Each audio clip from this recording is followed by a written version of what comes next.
Hello everyone! Andrew here. Welcome to Molehill Mountain, episode 248. I introduced myself before the title. I don't know I've ever done that before. Whatever. So, my rent's going up $60. That sucks. But as I mentioned last week, I am in the fortunate position where I work at home, and so I could just move somewhere. Moving is expensive and inconvenient, and it sucks, but if I can no longer afford rent, it's something I could do. I could move somewhere cheaper, even out of state.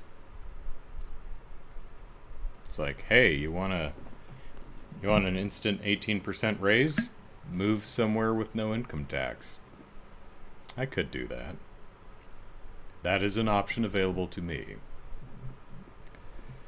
But we'll see how things shake out. Now, I live near the office, which is convenient because I need to go pick up and drop off equipment occasionally. But we do have a postal system, so they could just mail stuff. So while it is certainly not ideal for my already expensive rent to go up another $60, if it does become too much for me, there at least is something I can do about it. So yay. Alright. In November of 2020, my PC died. And it was 4 months before I finally got enough parts to build a new PC. It took me 3-some months to get everything but the GPU. Kyle Kraus, who hosts this podcast graciously gifted me his old graphics card, which was enough to get my computer up and running. Very nice. Thank you again, Kyle.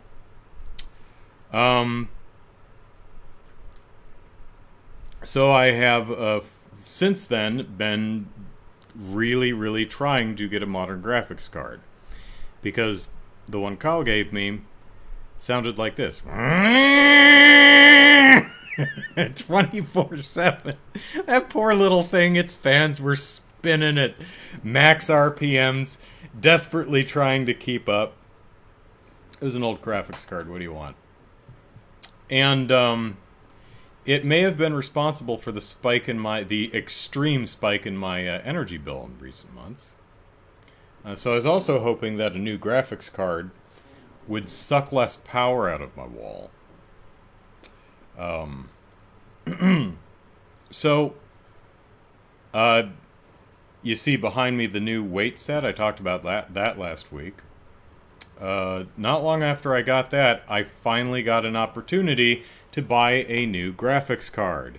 Yay! Did I spend way more than I wanted to? Yes. I was thinking something along the lines of like the 280 Super. You know. I really didn't want to spend more than like $350 on a graphics card.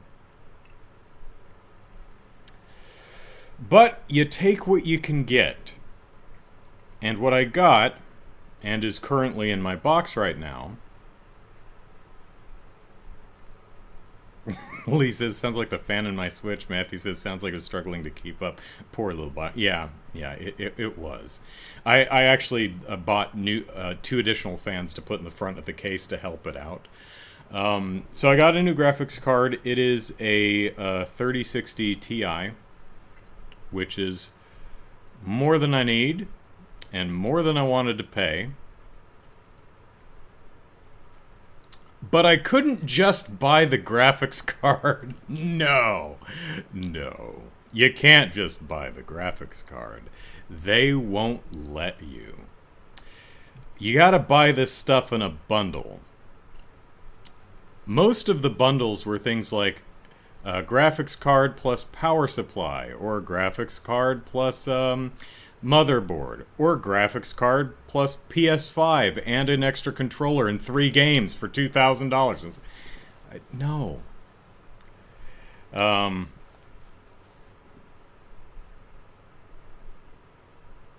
Matthew says, good luck with that, Andrew. 350 is crazy. Thought, what world do you live in? A world where I can have my pick of any graphics card I want. I mean, you know, the 2000 series should be, if they were widely available, if you could just go to the store and pick one up off the shelf, or, you know, go buy one from, you know, Amazon or whatever. You know, the early 2000 series should not be that expensive.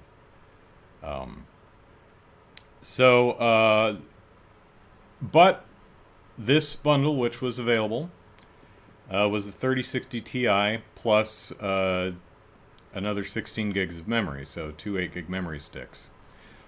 I don't have a need for more memory, but I've got the slots for them, so I can slot in more memory. I can't slot in a second motherboard or a second power supply. That's useless to me. So I bought the bundle. So I got the 3060 Ti plus another 16 gigs of memory, plus sales tax, which was like $60, was nearly $800. So more than I wanted to pay. But at least I have a new graphics card. But there's a story here. Oh, we're going to be talking about this for the next 10 minutes, because there's story time. So, luckily my graphics card, I don't have the memory yet. That's supposed to be delivered on Monday, so I'm going to have to take this thing apart again. So come Monday or Tuesday or so, I will have a 3060 Ti and 32 gigs of memory in this computer that I will probably never use. Could just sell stuff I don't need on eBay. Hi, Chaos. Yeah, I could. Matthew says, takes hand, points at a board of GPU listings, sold out stickers dating back 15 months. Yeah, my computer picked the wrong time to drop dead. See, I wasn't in the market for a PC, so I had heard of the shortage, but I wasn't cognizant of just how dire things were. So I'm like, I'll just build a PC. Here's the parts I want. So that some stuff is out of stock and back ordered, whatever. And then month after month after month. Oh my god. But finally got one. And I went to put it in. So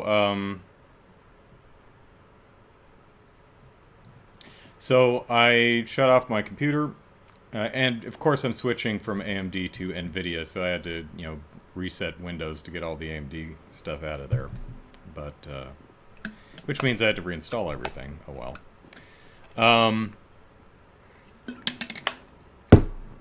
So unplug computer, or turn it off, unplug it, set it down, take the case off, pop the old card out, go to put the new card in, and I realize there's a problem here.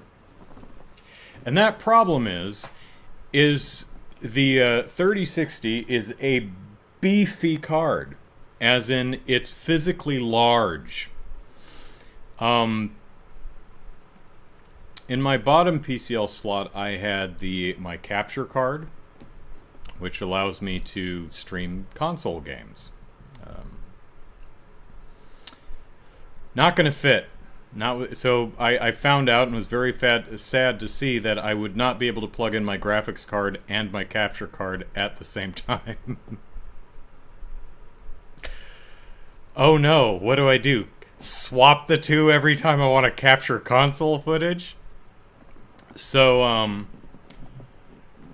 I bought a extension cable, which it was just delivered half an hour ago, so I don't know if it fits. There's like half an inch of clearance under the card.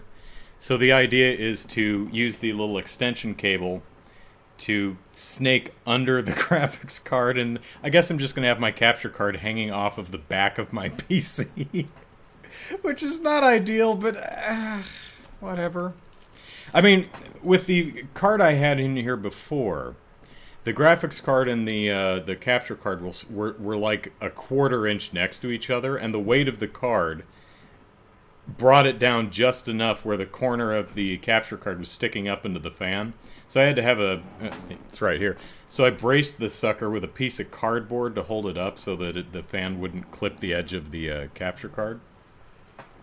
That's not a problem now, because I can't plug them both in at the same time. Next time I buy a computer, I'm just going to get the giant case and the giant board, just so I have plenty of room, because I got big fat fingers anyway. It's hard enough putzing around in there.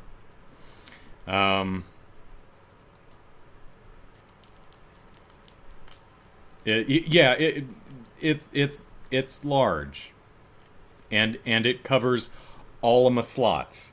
You can only have graphics card. You cannot put anything else in there. But I just got the extension cable, which was originally going to be delivered on Monday, then it was going to be delivered on Friday, and then it was going to be delivered today at...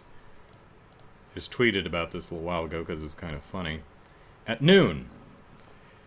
And then it wasn't delivered at noon, so I looked at the tracking. It said by 2, and then later it said 2:30, and then 3:15, and then 3:45, and then 4, and then 4:15, then 4:45, then 5, then 8, and it arrived at 6:32. So I don't know. But I got it now. So anyway, I take my capture card out and I put it to the side. And I go to plug my GPU in, and my stomach drops through the floor because the damn thing does not fit. Like, the tab physically does not fit in the slot. And I'm having trouble seeing what's going on because, again, I'm trying to look inside, I'm holding a flashlight in my mouth, and I'm like, I'm pretty sure I have that lined up right. Why is it not going in? And I was embarrassed to find out that there's a little plastic cap covering the connector tab on the graphics card. You just take that off. Whoops. Well, that's embarrassing. I'm like, oh, well. And then I plugged it in, and it, fit fine. I'm like it's supposed to. But I was like, oh, for crying out loud. How can it not fit? They're all supposed to have the exact same layout. Yeah, there's a little plastic tab cover, a little plastic cover covering the connector tab. So take it off first. So, because graphics cards are so big and beefy today, the motherboard, the power it draws from the motherboard, oh, that ain't gonna cut it. You're gonna have to patch in some more power from the power supply, which supplies power, which your graphics card needs. Now, the graphics card I had in there previously required 2 plugs, 2 6-prong plugs from the power supply. The new graphics card required a 6 and an 8. Huh.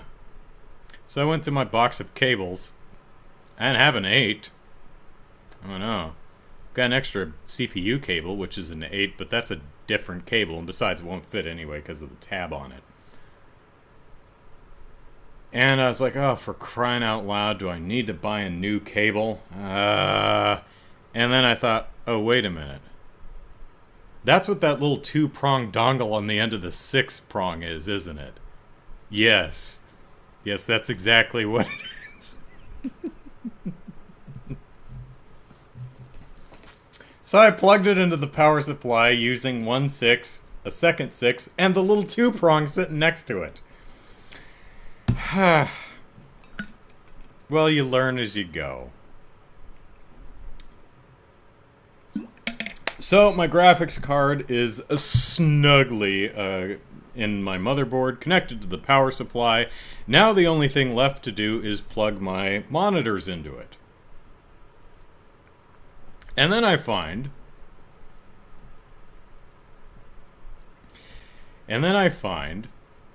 it's only display ports on the back of this new graphics card. I had been using DVI because these monitors are older. But that's all display ports back there. There's an HDMI too. I could hook my TV up to it.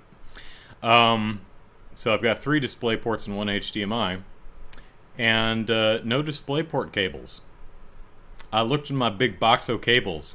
Didn't have any. But I do have adapters. I have both DVI and VGA adapters. And which is good.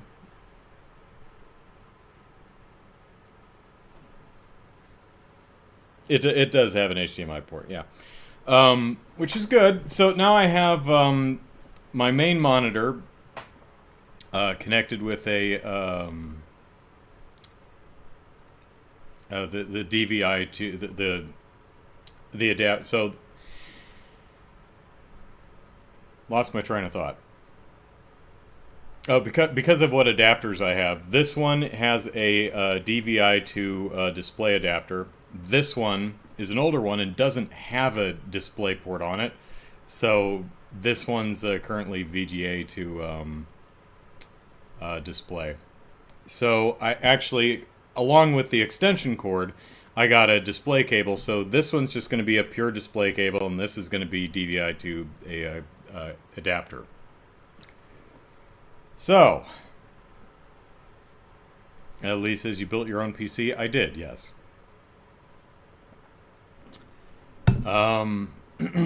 Maybe one day I'll get new monitors too, but whatever, they work. Matthew's pointing out that DVI has been supported for a while. And, yeah.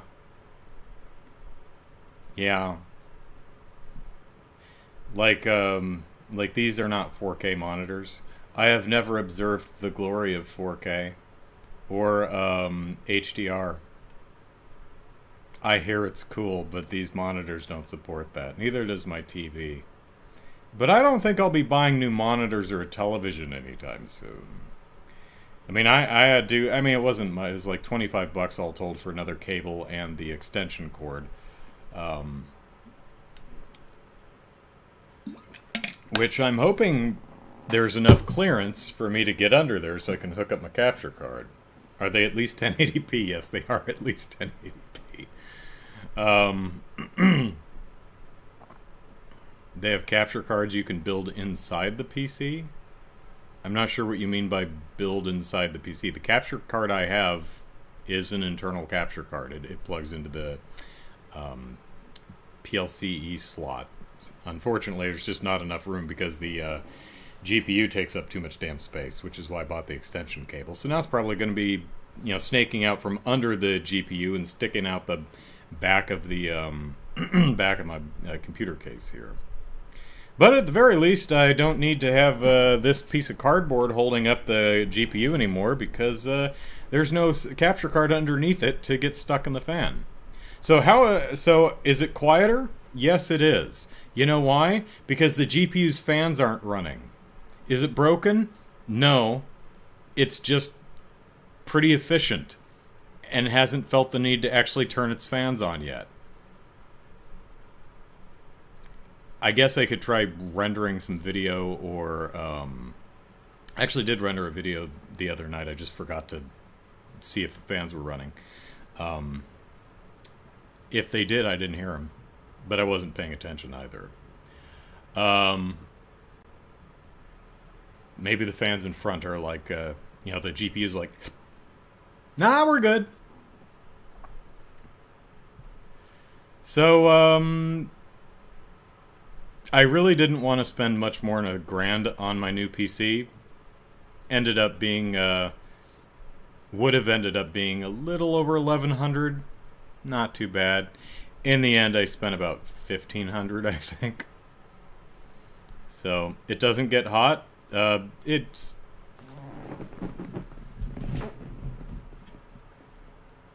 It's warm. It's not hot. I don't have the side. I just stuck my hand in there. I don't have the side on because I'm going to have to be... I got to try out the extension cable later, and I have to put more memory in it when I get it next week. So... benchmark it? I suppose. Sure. Cafe. Hello. So, but hey, finally got my GPU. So yay! Spent more than I wanted, but at least now I don't have to worry about that. And hey, maybe, just maybe, my electricity bill will go down a bit. Of course, I just found out today that my rent is going up $60. So, life is fun. But, hey, I'm still doing all right. All right, let us move on to an incredibly important topic. Video thumbnails. Now, I think it was my debut review for Demon Slayer. That's what the name of the show is. Let me double check. In my debut review for Demon Slayer, I had mentioned that Netflix has this weird habit of not using perfectly good show posters for its videos. When you go into Netflix and it lists all the movies you can watch, it's tiled. And those tiles, if I were running Netflix, would be the damn show posters. But they are not, typically. Oh no. They are seemingly random cropped screenshots from the show. Like, it could just be... I don't know why it popped into my head, but The Old Guard, I think, it was that Charlize Theron movie from a few months back. Like, you think it'd be the show poster with Charlize Theron posing dramatically in front of an explosion or something, you know? But no. It's like a cropped scene from the movie. It's just some guy. So I mentioned this, and someone on Joey Jojo Jr. Shabadoo, who is one of my favorite usernames, mentioned Netflix has a set of thumbnails / covers for each show and uses the algorithm in hopes that they can entice people depending on their tastes. For example, Netflix somehow figured out I'm gay because privacy is an illusion, and a lot of this series' movie covers will feature shirtless dudes if they're available. This was something I was not aware of. That the stupid thumbnails that Netflix uses is an algorithm's attempt to appeal to your tastes by, I assume, what you watch. So, perhaps Joey watches a bunch of queer-themed entertainment on Netflix. And so Netflix says, here's a bunch of shirtless dudes as the covers. You want to watch that, don't you? Yeah, beefcake. Okay. So if I watch a lot of horror movies, I could expect to see pictures of a lot of disembowelments and slit throats?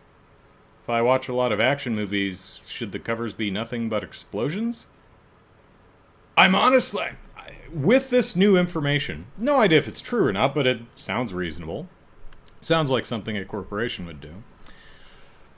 I was looking at the Netflix thumbnails, trying to figure out what the algorithm thinks of me, and I honestly don't know. I can't figure it out. I'm not seeing a pattern here. Because it's, from my perspective, the thumbnails used are just random screenshots from the... Well, if I could... I guess the only thing I could divine would be Netflix seems to think I'm a people person, because most of the show posters are like close-ups of one of the actors from the show. They're not action-oriented. They're not sexy. They're boring. Wait, I'm boring. Wow, Netflix has me pegged. Which brings me to Ghostbusters, which has nothing to do with Netflix. But Ghostbusters Afterlife, new Ghostbusters movie coming out in November, had released a new trailer this week. I did a reaction video, and the reaction to my reaction video from one person was, "You seem to be trying really hard to find things to complain about." No, I didn't have to try hard at all. But believe me or don't, I like liking things. I don't go into anything looking for stuff to complain about. I would rather come out of something, be it marketing or the finished product, with absolutely no complaints. I love that. I love coming out of product, books, movies, music, whatever, and going, wow, that was perfect. No complaints here. So no, not looking for anything to complain about. The marketing for Ghostbusters is, in a lot of ways, not working for me, and concerns me as to the direction the movie may possibly be taking. Still going to see it because I'm a big fan of the franchise.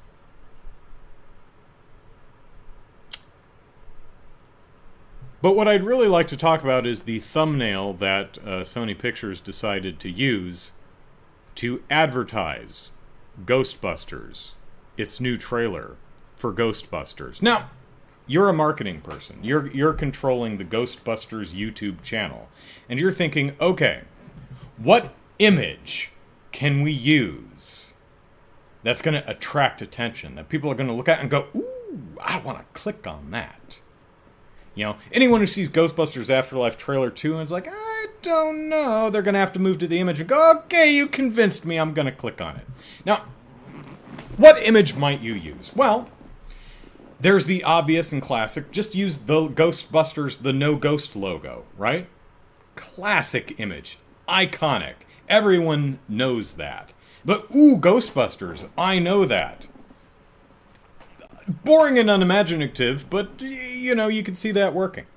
The original trailer, for example, its thumbnail, if I'm remembering correctly, was the Ecto-1 driving through a field of wheat or something. Well, the Ecto-1 is an icon, and we have never seen it driving out in a field before. So what's the Ecto-1 doing out in a field of wheat and not on the streets of New York? I am intrigued, and I know that car. I'm a click. So for the new trailer, what could you do? Well, it's Ghostbusters, so you might think that there'd be a ghost. Maybe someone busting said ghost. Maybe a shot from that car chase where Whoosawatsi is hanging out the door of the Ecto-1 and firing a laser at a ghost that's running down the street. Ghosts, lasers, car chases, excitement! Nope. That's what someone who is paid money came up with for the thumbnail to advertise the new trailer for the new Ghostbusters movie. A weirdly cropped image of some dude in the movie. I know that's Finn Wolfhard, who has an awesome name. And I'm sure he's great. And I'm sure his character's a lot of fun. But holy biscuits, could you have possibly picked a more boring image to sell your Ghostbusters trailer? Let's just have a weirdly cropped close-up of one of the actors looking at something.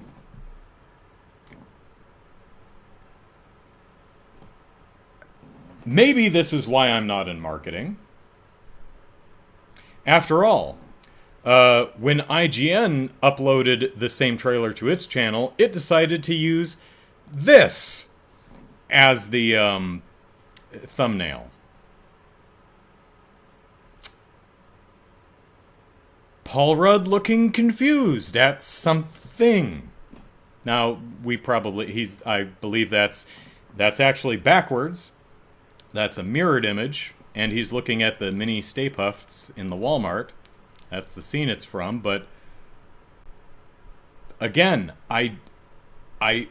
this is why no one pays me to figure out graphic design or advertising.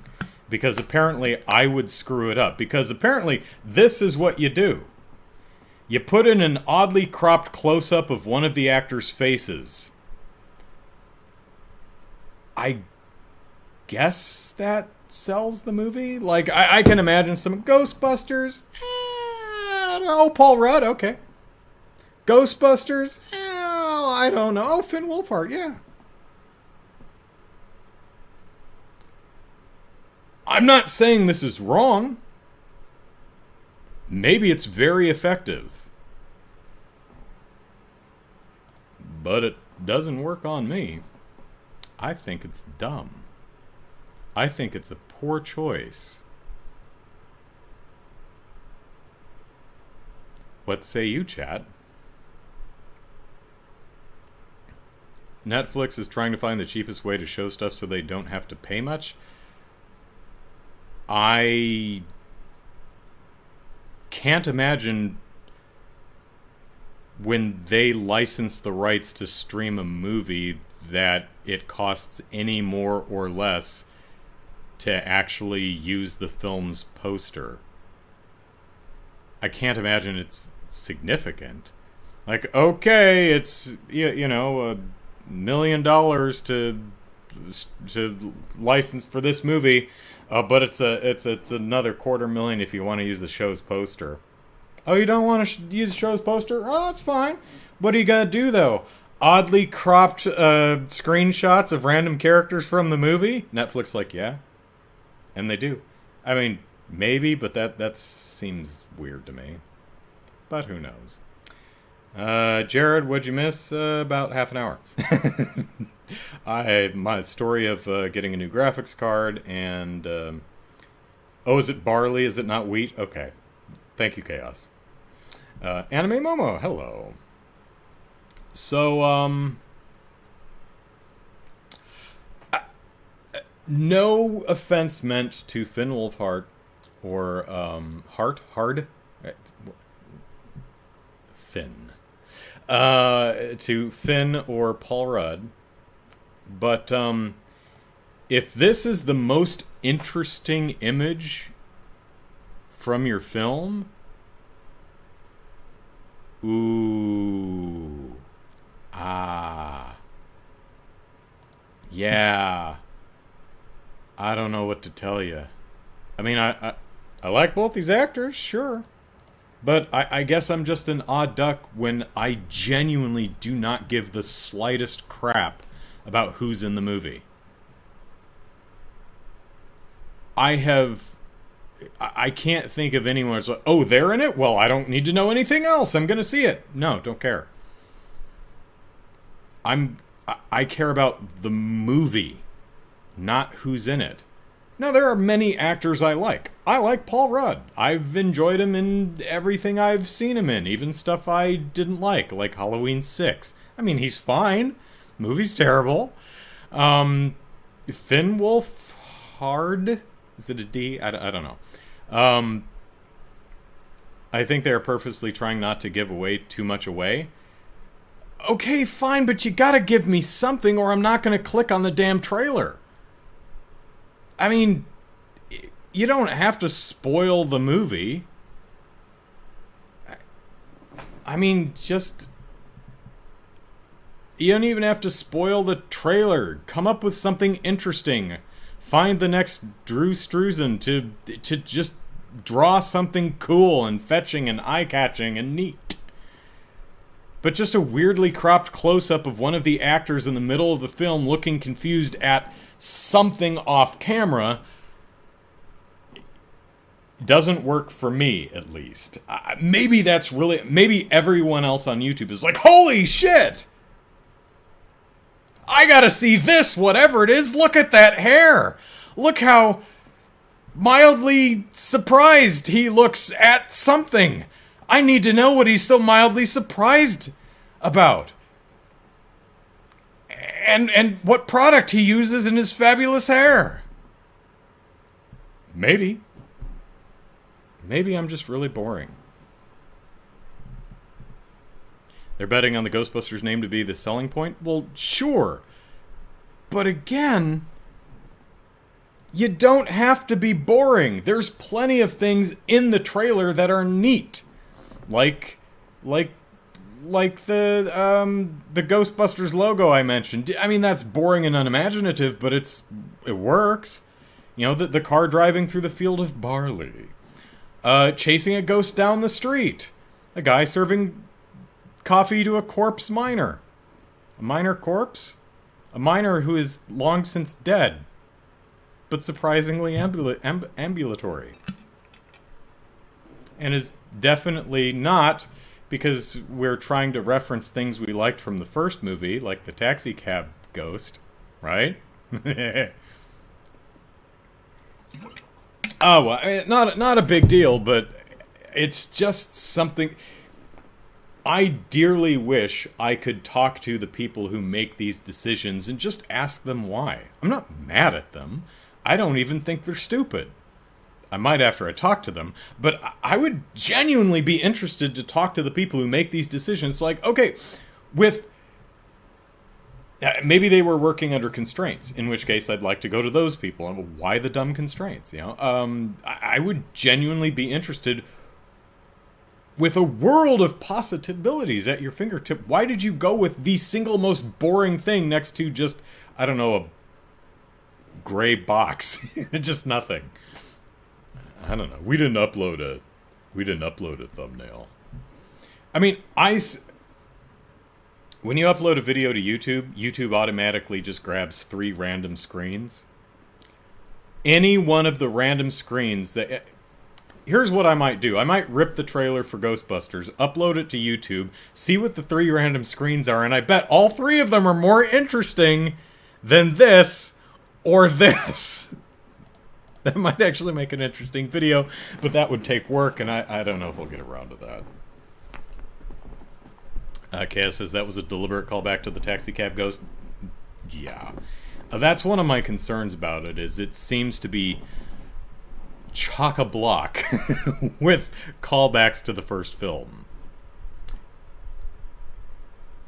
And, you know, it's like, oh, we've got Gozer and Shandor and Zool and Terror Dogs. Well, I don't know if Zool's in there, but I swear to God, if the Terror Dogs come out and they possess Paul Rudd and Mom, Katie Coons, something like that, and turn them into Vince and Zool, and then Gozer comes back, and then all the mini Stay Puffs are combined into giant Stay Puff or something. Come on. I mean, as I said in my reaction, at least the car chase is something we haven't seen before.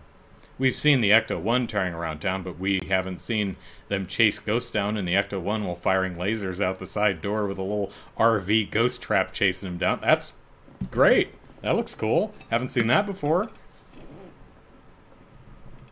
Maybe this will be the first Ghostbusters movie. This is the 4th Ghostbusters movie. Maybe this one will be the first that does not end with a giant monster walking down the street. Stay Puft, Statue of Liberty, Ronan? What was his name? Basically the Ghostbusters logo ghost. Cool design. But I mean, it's... guys, we've seen the 50-foot giant thing walking down the street in literally the climax of every single Ghostbusters movie so far. Maybe not this time. Save it for the 5th movie, you know?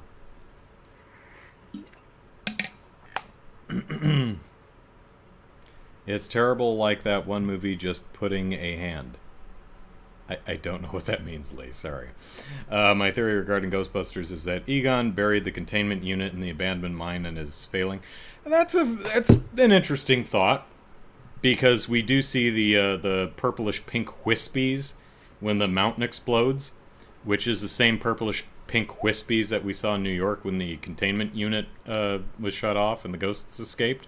So maybe he had a containment unit in the clearly marked Ivo Shandor mine with Gozer iconography statues and stuff inside. That may be two separate locations, but I have a hard time imagining that Egon went in there. It's like, yeah, this looks like a good place for the containment unit. On the other hand, it may just be, maybe that was just a nexus where ghosts could come through, and he set up some type of containment system that would keep everything at bay, and it blows up at some point. Don't know. I'm not saying, again, I want to be clear, I'm not saying the movie's going to be bad. I don't know. I just find some elements of the marketing a little concerning. Anyway, what else do we have on the docket tonight? So, Disney seems to have an issue with paying its employees, or, well, paying anyone that it owes money to. This week, it was one of the big news stories was Scarlett Johansson, who plays Black Widow in the various Marvel movies, is suing Disney over breach of contract for releasing the Black Widow movie to theater and streaming simultaneously. Now, I've not seen the contract. I don't know if it's actually been made available, but what I'm getting out of these stories is part of her pay was on the film's back end, the box office, a percentage of box office. Well, because Disney undermined the box office receipts by simultaneously releasing the film on its streaming service, it cut into her pay. So she's suing. Disney said, "You cold-hearted, evil person. There's a pandemic. How crappy can you be?" Not a great move there, Disney. That does not make you look good. Now, I can imagine a lot of people looking at Scarlett Johansson, one of the top-paid actors of modern time, and saying, "Miss Johansson, on top of the millions you've earned from other films, you got 20 million off of this one. How much money do you really need?" I mean, yeah, principle of the thing, but I mean, come on. Aren't there more important things? And I would understand anyone who would express such sentiments. Personally, I don't think any actor should make that much money, period. Like, I think there should be a cap on acting. I don't think anyone should. I think paying a single human being $20 million or more to act is absurd. That said, if someone wanted to pay me $20 million to act, I'd take it. I mean, if you can get it, get it. Ugh. Sorry for bumping the mic. Had to shift around. However, that said, I would like to offer the following perspective. Scarlett Johansson suing Disney in this matter is a good thing. Does she need the money? No, probably not. But I don't think that matters. Because the reason I feel this is a good thing is because Scarlett Johansson is a very visible, popular person with a big-ass platform. She can afford to take on Disney in this matter. She can afford to sue Disney. Why is that important? Well, imagine you are a set decorator. and you decorated the Black Widow movie. And Disney, through some creative accounting or whatnot, did not pay you what it should have. What are you going to do about it? Probably nothing. Because you're nobody. But Scarlett Johansson is not. She has the platform and the clout and the resources to say, hey, Disney, yo, don't renege on our contract.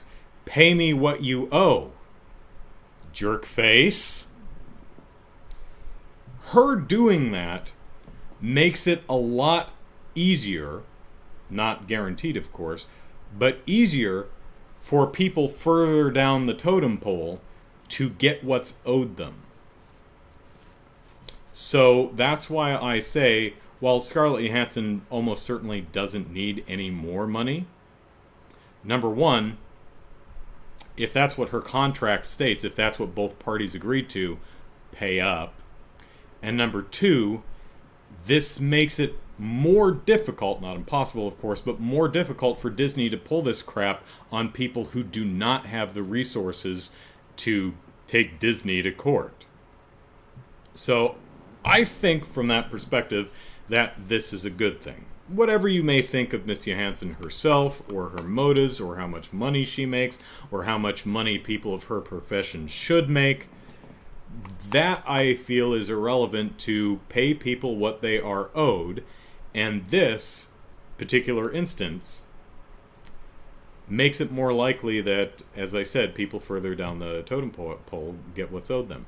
Because there are plenty of crafts people, physical crafts, creative crafts, writers, set decorators, painters, carpenters, gaffers, lighters, editors, special effects people, all kinds of people, some of the original idea people, the people who invented the characters that Disney is now making billions of dollars off the IP, may find it possible now to actually get what is owed them.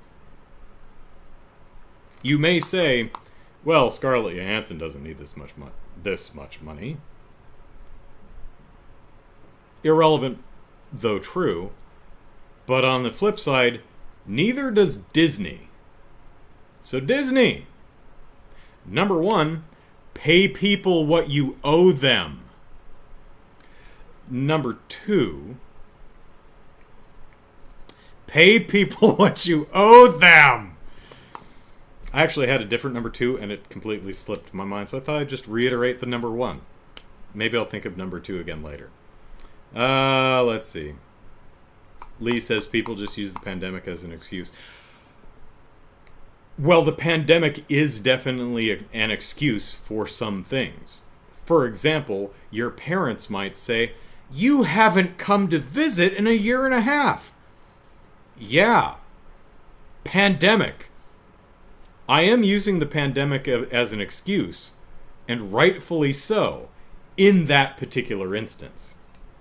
However, Disney using the pandemic as an excuse in this particular instance, with the caveat that I don't know specifically what her contract says, is not an excuse. Not in the way that Disney's framing it. Now, if, hypothetically here, if Scarlett Johansson was, Disney, you owe me a lot more money because the Black Widow movie underperformed at the box office, and Disney said, well, yeah, there's a pandemic. Not as many people are going to the theater right now, therefore the film underperformed. That's not our fault. There's a pandemic. That would be a reasonable excuse. However, it's not the box office was less because less people went to the theater. Disney simultaneously released it on its own streaming platform. And from what I understand, without renegotiating any of the contracts, which is not right. And Yeah, do I feel sorry specifically for Scarlett Johansson missing out on more millions? No. But it is the principle of the thing, and the thing I care about is actually getting people who are not as well off as, or anywhere near as well off as Miss Johansson, what they are owed. So in this particular case, the pandemic would not be an excuse. Oh, there was a pandemic. Yes, there was, but the box office wasn't less just because of the pandemic. It was less because people bought it on your service. All Disney had to do was renegotiate the contract and say, okay, instead of X percentage of the box office receipts, how about Y percentage from the box office plus Z percentage of the Premier Access Disney Plus sales? And fill in whatever numbers they agree to. But Disney apparently did not do that. It just released the movie on Disney Plus simultaneously with the box office, which, pandemic or no pandemic, would have cut into the box office sales. So in this case, Leah's right. The pandemic is an improper excuse. Disney has a long, it says Chaos. Disney has a long history of violating contracts with their actors and actresses. Yeah, not just the actors, but writers. Basically everyone. I mean, hey, remember when it fired a bunch of the park people because of the pandemic, and then hired some back and forced them to work in the park, still in a pandemic? Yeah, not great. Yeah, Disney makes some wonderful movies and stuff, but still a corporation, and corporations generally do not give a poop about people, which is a shame. Because you would like it if Disney, the family company, who makes such wonderful and charming product, were just as wonderful and charming. And many of the people who work there are. But the corporation, not so much. For his part, Kevin Feige, whatever his name is, he says, who knows what he really thinks or how much power he has in this situation, he's gone on record saying that he thinks Disney is definitely in the wrong here regarding the contract dispute between Disney and Scarlett Johansson. Yes. So, anyway, again, does Scarlett Johansson need... am I getting her name? That is her name, right? I'm not, like, combining... Yeah, that's right, I think. I'm sure he'll correct me in the chat if I keep getting her damn name wrong. Does she need money? No, but that's not the point. And more importantly, her winning this makes it a lot easier for people to get what's owed and makes it a lot harder for Disney to rip off its employees. The people it specifically hires to do work for it so it can make money. Because you have to remember, the top people at any corporation, they don't do anything. They only make lots of money because people further down the totem pole actually make stuff. Like Bob Iger, he doesn't make anything. Let's go to a more creative industry, like the video game industry. Yves Guillemot, Bobby Kotick, Andrew Wilson, those dudes, they don't make anything. They don't make video games. I don't think any of them even give the slightest poop about video games. But they get all the money. What did they get all this money for? From the people who actually make the things that we all enjoy.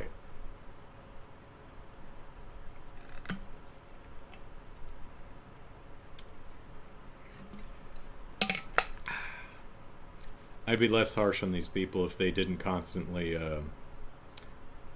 harbor and protect, abusers and sexual predators. Not much, but, a little. Let's see. Most of the time, suing an entity is not about the money, more about this statement of wrongdoing against you, says Jared. Right. Like, I don't think I find it hard to believe that Scarlett Johansson is like, my Discover bill is due this month, fork it over, or there's like something she really wants to buy that she can't unless Disney gives her money. Yeah, I agree. That's probably not it. It's the principle of the thing. And as it relates to her, I don't much care, as she's, from a practical standpoint. From a principle standpoint, yes. From a practical standpoint, unless she is very silly with her money, she's got more than she could ever spend anyway. What I care about is this making it harder for Disney to rip off people who are not in a position to advocate for their own for the right to be fairly compensated for their work. Chicago. Disney could fix it by giving her part of what they got from all the rentals of Black Widow on Disney Plus. Yeah, I think I mentioned something about this a little while ago. Yeah, that all that matter. Yeah, they should have renegotiated her and probably many other people's contracts. The pandemic was an unforeseen thing. No one blames Disney for the pandemic. But it was incumbent upon Disney to renegotiate the relevant contracts if it was going to violate the terms. Again, I've not read any of the contracts, so I don't know exactly what they say. But ostensibly, it's you owe me a portion of box office, and you, through your own decisions, artificially deflated that value. That wasn't the pandemic. That was you. You're using the pandemic as an excuse. You no good, Nick, you. Chicago goes on to say, actually, it's probably still a loss. People could invite family and friends over and have a Black Widow movie night, and Disney only makes 30 instead of making money off of all the people. That's true. So that would have to be hashed out in the contract renegotiation. I said, you get Y of box office and Z of Disney Plus Premier Access proceeds. Let's hammer out the numbers until we're happy. Cass says, supposedly she was promised that it would be a theatrical exclusive release. Right, but I don't think... Correct. I mean, the broader context is exclusively theatrical so that all of the earnings for a specified period of time, because my percentage is of the theatrical box office, so it needs to be exclusive to... Because otherwise Disney could just release it in one theater. And then, dump it on DVD or something like that, and then it wouldn't have to pay its talent anything. So, yeah, that short version, but yeah. Lee says Disney is power hungry. They buy out companies that isn't even theirs.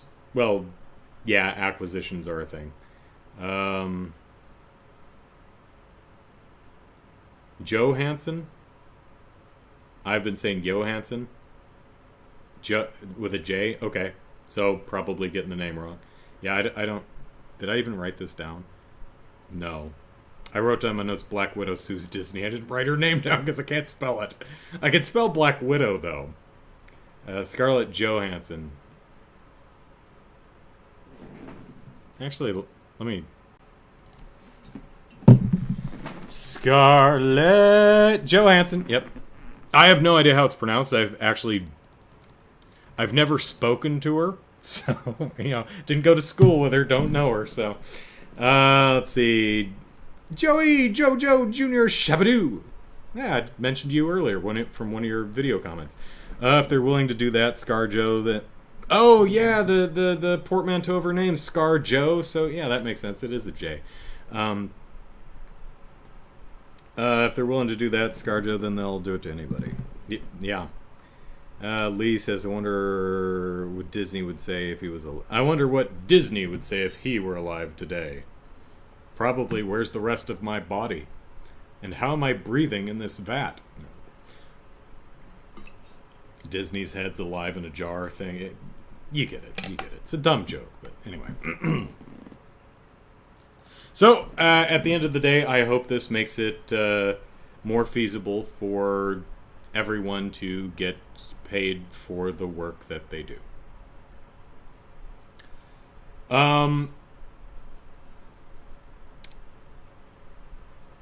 Aside from offhand comments, I don't like talking about this much because it's depressing, which is why I haven't really been talking about the Activision Blizzard being sued. But I did want to note one story that I saw this week that I thought was pretty funny. So,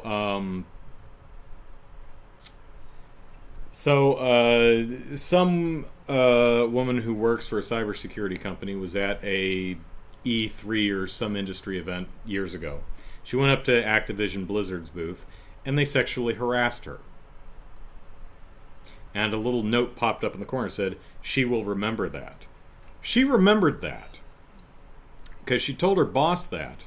And Activision Blizzard tried to hire the company she works at to do some cybersecurity for them.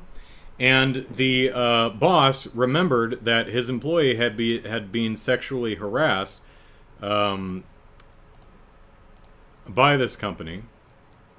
So he said, "Okay, you want to hire us? Sure, but we are going to levy a misogyny tax against you." Which I think is a great idea. Let me find it. Says, rather than dismiss you and tell you that we will not do business with you, we'd like to give Blizzard the opportunity to redeem themselves. We are committed to combating inequality, and I call on Blizzard to do the same. As you may or not know, today, at the time I guess, was International Women's Day, and we're attaching a few conditions in honor of International Women's Day if Blizzard wishes to do business with us. These conditions include a 50% misogyny tax on any business we do with Blizzard, and that tax will be donated to various groups that support women in the tech industry. Blizzard becoming a gold-level sponsor of the Grace Hopper Celebration of Women in Computing Conference, which is basically you give money to a similar organization. And a formal letter of apology from Blizzard executives to the woman in question who you sexually harassed at that event years back, in which they further dedicate themselves to supporting equality for women in sexual harassment training. That is awesome. As far as I know, Blizzard never wrote back. Fuck you, Blizzard. And Activision, you sleazy shits who harm people. Fuck you.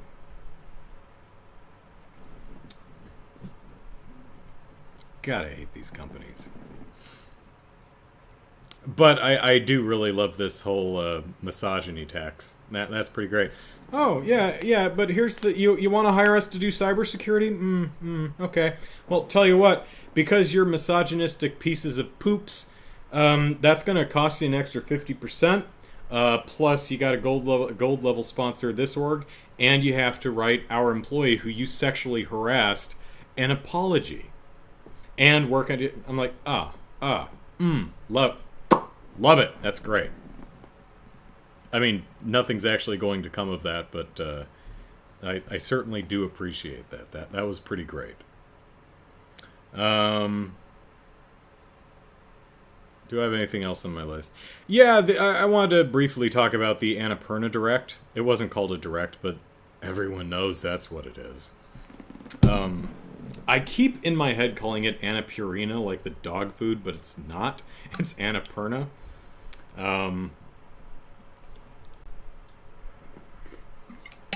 Jared says, actually hope this movement/lawsuit, it makes Activision go under. You know,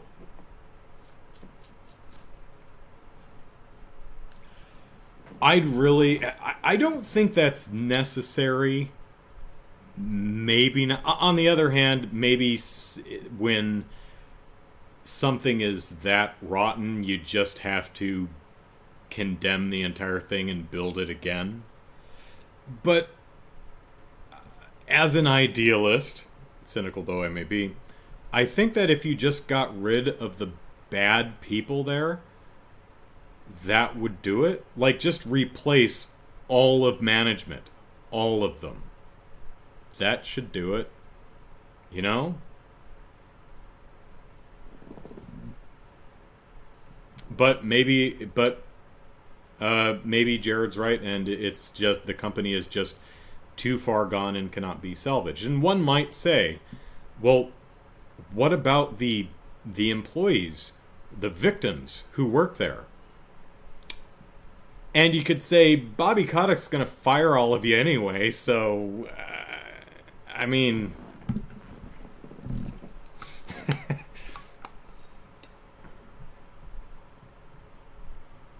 that would Jared says that would make a new company, though. Yeah, that's the point. It's like, it's this weird thing where I keep reading that this person is sexually harassing and abusing their employees. Oh, so you fired them, right? Oh, no. We fired the people they were harassing, so now they have no one to harass. No. What is wrong with you? Okay. We know what to do. We're listening to you. Okay, we took the abuser, yeah, and we promoted him.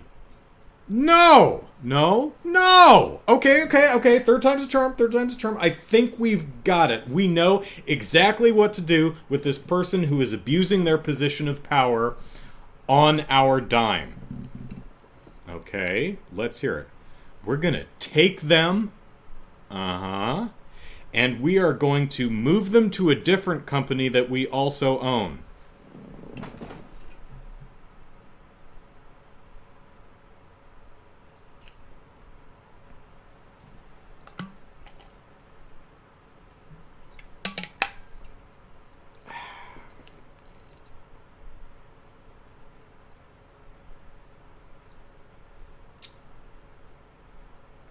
No.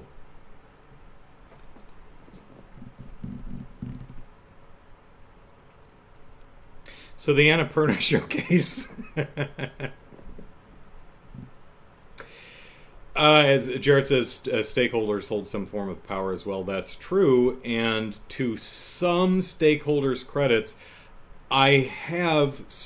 we are starting to see some stakeholders, in some cases, sometimes starting to push back against this kind of stuff. Like the stakeholders, like a couple of them seem to have a conscience. It's like, yeah, we're making money hand over fist, but you're abusing your employees. Here's a thought. Get rid of the people abusing your employees, and then we'll make even more money because we'll have employees who aren't abused. And also the upper management, most of you are completely talentless and useless. You don't even need to be there. You don't do anything. But I'm not a stakeholder in any company. But I have seen a few stakeholder meetings where someone will pipe up and go and like, yeah, you need to... the most specific example I can think of is, I think one of the Activision ones, this wasn't about abuse, but they did say, yeah, Bobby Kotick doesn't need to make that much money. At all. He's got more money than he could ever spend. Maybe instead of giving him more money and firing hundreds of our employees to do it, maybe we just don't. And that was encouraging to see. Did anything change? No. But baby steps?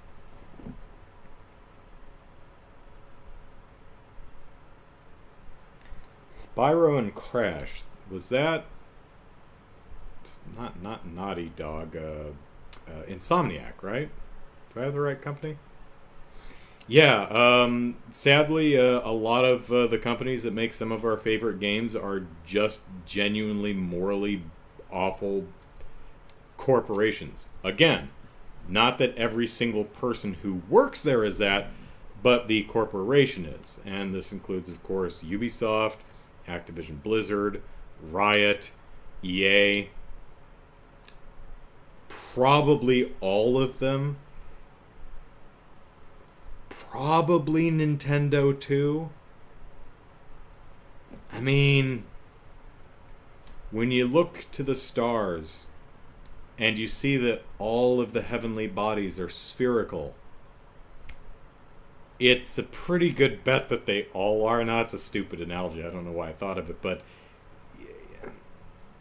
I mean, I'm hopeful. I have not heard any of this stuff from Nintendo, but I also don't live in Japan either, so and it's not like Japan as a country doesn't have its own problems with, bigotry and harassment and things like that. So, yeah, it's probably all of them, to different degrees to be sure, but, yeah. And even when it's not harassment and well, sexual harassment, but crunch is still abuse. And that's something that is so widespread in the industry. There are steps being made to fix that issue. But in the past, crunch, there have been companies who've literally bragged about it and given it cute names, like, that's our magic time, or our secret sauce time, or something stupid like that. Naughty Dog, I think, is another company. There's been some pretty terrible allegation. Actually, I think Insomniac also. Start losing track after a while. I mean, it would be nice if it was just one, right? Like, it's just Ubisoft. It's just Ubisoft. Just run by absolutely horrifically terrible people who keep affecting that, oh, shucks, I run the company for 30 years, but I had no idea that. Bullshit. But no, it's probably all of them. Or at least most of them, again, to different degrees. And that's depressing, which is why I don't often talk about it, or I at least try to focus on more happy, positive stories, because we've got enough miserable shit to focus on in the world. I like to have as much positive stuff in my podcasts as possible, but I don't always meet that lofty goal. Case in point. Jared says, my point was upper management has a good amount of shares in the company. Yeah. So Annapurna had a nice Nintendo Direct style showcase. And I wanted to highlight one game. Neon White, which is a game that was showed off earlier in the year, I think around the E3 time at at another event. And at the time, they didn't give a lot of time to it, probably only a minute, but it was described and shown as a first-person shooter card game. So you got playing cards, so you got a hand of cards, so 3 to 5 cards, and the various cards were either shoot your gun, or jump, or dash, or do various movement abilities. And I thought, well, that's an interesting idea. That sounds really cumbersome and hard to do, though. I'm not quite sure how it plays, because I think they only showed it for like 40, 50 seconds. They didn't spend a whole hell of a lot of time on it. So I was like, probably not that interested in it. Well, in this showcase, they actually took the time to show how Neon White worked. And actually slowed down, pumped the gas, and took 4 minutes to show how it played, and also some of the other elements of the game. Like, there's an overworld, and you can talk to the characters, and you can date them, and give them gifts, and play dress up or something. And at the end of this, I was like, ooh, this looks interesting. I don't know if I'll play it, but it's definitely something I might keep my eye on. You see what happens when you take the time to actually show me what the game is? Good job, Annapurna. Unfortunately, I couldn't say that for all of the game. For example, The Artful Escape is another game which they showed off maybe 2 minutes, and at the end of the 2 minutes, I thought it looked pretty, but I had absolutely no idea how the hell the game played at all. So I have no interest in it. Very pretty, though. Aesthetically, I really like it, but I'm looking, I'm like, is it a runner? I'm not sure. Is it a rhythm game? Is it... I just don't know. It's not clear what the game is. But not all the games in that presentation suffered the same problem. Memoir Blue did. Another really pretty looking game. No idea what it is, though. Solar Ash still looks boring because I don't know if you do anything in the game except run forward. Pretty, but it looks like Journey to me, and I hated Journey. But everyone else liked it, so, maybe Solar Ash will be great. Skin Deep is another one that they actually... I think that one just suffered from poor explanation rather than no explanation, because at the end of it I was like, I don't get it. Stray is the one with the cat, so it's automatically awesome because you play a cat, and cats are great. So looking forward to that. Outer Wilds, I don't care about. But it's got a new expansion coming, so if you... And they were saying this is purposefully vague because, we're still working on it. So, whatever. And then they had a bunch of other partnership announcements in which they couldn't show any games. They just showed, for example, 2 people having tea and goofing off for 2 minutes. But at least they were upfront. They're like, we don't have anything to show you. We're just on camera goofing around for a couple minutes. Okay. Appreciate you being upfront about it. Oh, Storyteller. That's another one. That's aesthetically attractive, a unique idea, and looked like a lot of fun. And it said, hey, there's a demo on Steam right now. I said, oh, is there? And I played it, and it's pretty neat. The moral of the story is, show me what the game is. I dig an attractive... I'm an aesthetics-oriented person. I love me attractive stuff. But when it comes to video games, I personally... Don't know about you. Your mileage may vary. But me... I need to know what the game is. Because if I get to the end of your trailer and I have no idea what your game is, it's impossible for me to be interested in playing it. I might be interested in looking at it if it's particularly attractive, but it's kind of like people. See, this is where I differ from a lot of people. A lot of people may say, there's an attractive person, I want to date them. I've never understood that. But you don't know them. Yes, but they're attractive. I agree. So that doesn't mean they are cool or that they don't suck. In a bad way. I see an attractive person, and the best you're going to get out of me is like, well, I'm going to look at them. Attractive. You don't want to date them? I don't know them. How can I possibly want to date anyone I don't know? No matter how attractive they are, if I don't know them, I don't want to date them. Mom! Jared says, sex appeal. Yeah, sex appeal. Okay. Alright, okay, fine. I get someone going, there is a sexually attractive person, I want to have sex with them. That's not how I roll, but I at least get that. Me, I have to get to know you first. I am not having sex with anyone who I don't know well. I'm not a fling or one-night stand kind of guy. And I'll be honest, I have frustrated more than one person.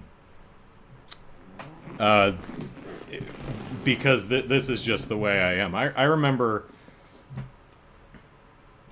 This was a long time ago. But a friend of mine and I were coming home from wherever we were. I honestly don't remember where the hell we were that night. But we were coming home. And they turned to me and said, so are we going to have sex?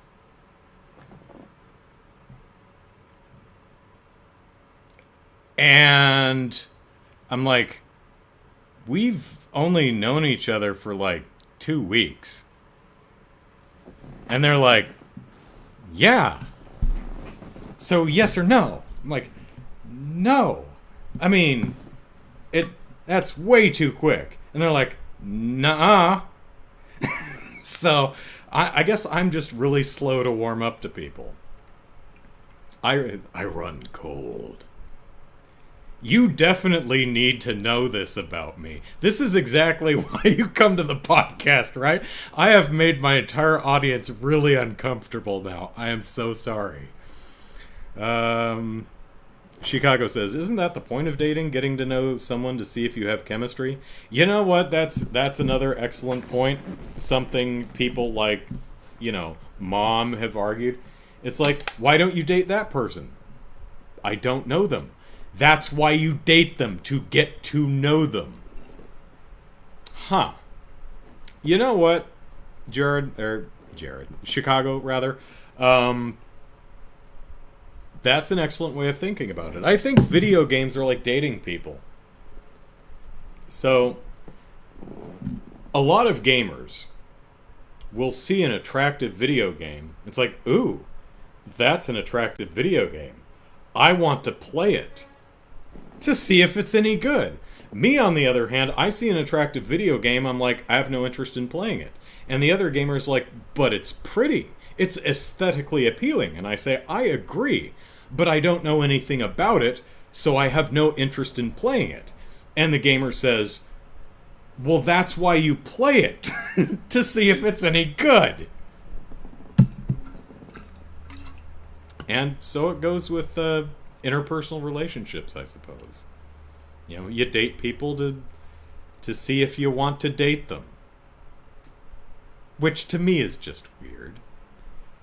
And you might ask, well, Andrew, if you're not interested in getting to know people unless you know them first, how do you get to know people?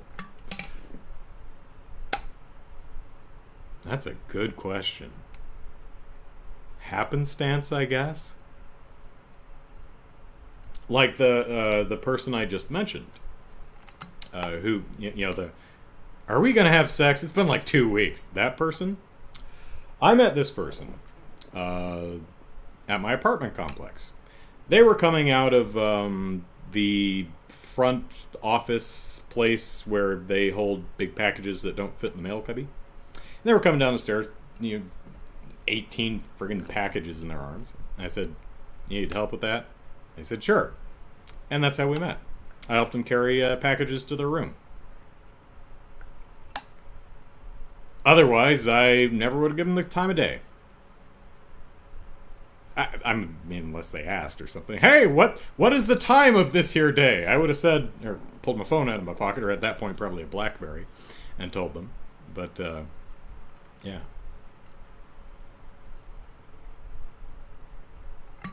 And everyone in the chat's like, this is why you are alone. And I say, no, it's the pandemic. And then the chat would say, aha, that's just an excuse, Andrew. That's just an excuse. And you're right. And Cafe Fox says 2 weeks is like 2 months to some people. Yeah. This person wanted to see me a lot, too. Well, actually, maybe is a normal amount. But they're like, you want to hang out today? I'm like, we just hung out 2 days ago. I'm not that cool. How often do you... I don't do a podcast every day. I only do it once a week. I'm not that interesting. So...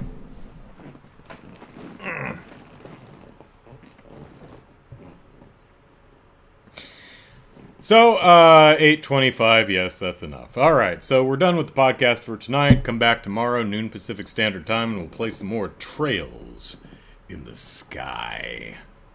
Because it's fun. And we're going to play with Sherazard, because she's better than a gate. Jared says you should have gotten a hint that she might have liked you. Yeah. I'm very dense because I'm a guy, but yeah, I was picking up on that. Oh, she said, "Are we gonna have sex?" My response to that was actually, "Do you want to?" Because it never occurred to me that that was even on the table. Certainly not so early in the relationship. Good talk, says Chicago.